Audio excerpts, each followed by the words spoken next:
देखो जी, अगला क्वेश्चन आ चुका है। अरे भाई क्या है तेरे को, क्या दिक्कत है भैया तुमको?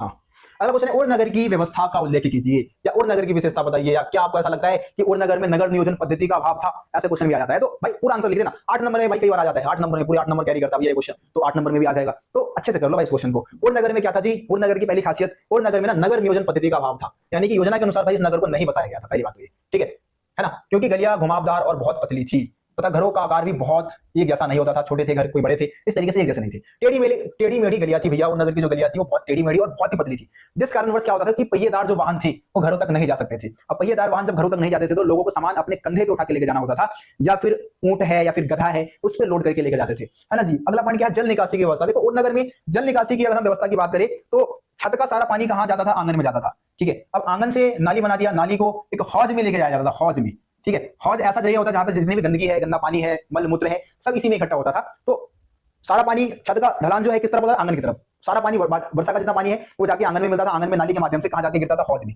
ठीक है। तो इस तरीके से नालियों पानी की निकासी इस तरीके थी। दरवाजे की बात कर लेते हैं, दरवाजों के निर्माण की बात कर लेते हैं जी।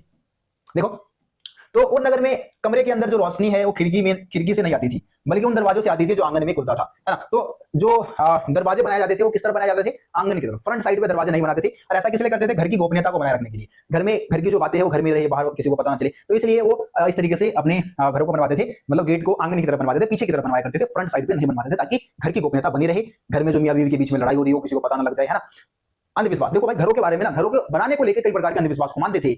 जैसे कि पहली मान्यता ये थी कि अगर घर की जो दहलीज है ना, घर की दहलीज अगर ज्यादा ऊपर उठी होगी तो धन दौलत आएगा भैया, है ना। और सामने का दरवाजा अगर किसी दूसरे के घर के सामने नहीं खुलेगा तो सौभाग्य प्रदान करेगा, ये भी बहुत अच्छी बात है। लक्ष्मी की बरसात होगी अगर घर का मेन गेट किसी दूसरे के घर के मेन गेट के सामने ना हो, या दूसरे के घर के सामने ना खुले, अगर घर का दहलीज जो है वो ऊपर उठा होगा तो ये भी बहुत अच्छी बात है, समझ लो। आखिरी पॉइंट क्या है? कब्रिस्तान। तो और नगर में क्या था? नगर वासियों के लिए कब्रिस्तान बना दिया गया था जहां पे मृतकों को दफनाया जाता था। लेकिन जब खनन हुआ था भाई और नगर में, तो बहुत सारे कंकाल जो है वो घर के नीचे से ही मिले, अस्थियां मिली घर के नीचे से, जो इस बात को दर्शाता है कि वहां के लोग अपने मृतकों को ना घर के नीचे दफना देते थे।